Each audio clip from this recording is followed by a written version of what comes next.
ఏం చేస్తున్నావే?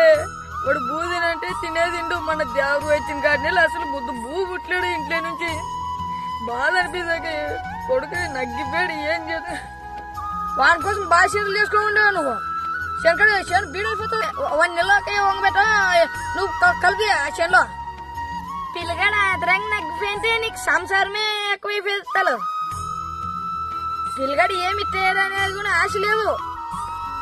వాడు ఏంటికి అట్లుండేది. మన దేవరిలోన వంగ బిడ్డని ప్రేమించాడే. ఆయమ్మకి 5 దినాల ముందర ఖాయం చేశారా.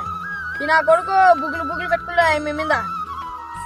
నన్ను ఇడిచి పెళ్లి చేసుకుంటాదని వీడు అనరేపోడా. యాయం మీద బుగ్గులు చెప్పుకునేవే. నీ నోటాక మందించులు వయ్యా చెడపోతాం పెక్క మంది అన్న నొడల మీద. నొడలు ఇరిగేస్తుంది. నానేం పిల్లగాడు కొడుకు నగ్గిపోయాడని నా బాధ నానుంటుంటే నువ్వు ఏమో వంగ బిడ్డని ప్రేమించావునట. లవ్వు గివ్వు అనేదంటే నోట్లో మందించులు వస్తుంది పడా. చెడపోయి నిలగట్టువా పచ్చని ఎండిపోతుంది. ఉండేది ఓగడానికేసి నాన్న పైకి ఎక్కించుకున్నానే. ఈ బాధ చూసావో మిద్దెక్కి మిన్నగాని చూస్తాడు. పా శనిపా నిలగట్టే పోదాంపా.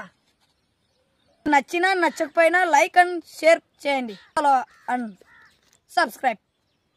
నచ్చినా నచ్చకపోయినా లైక్ అండ్ షేర్ చేయండి. Follow and subscribe.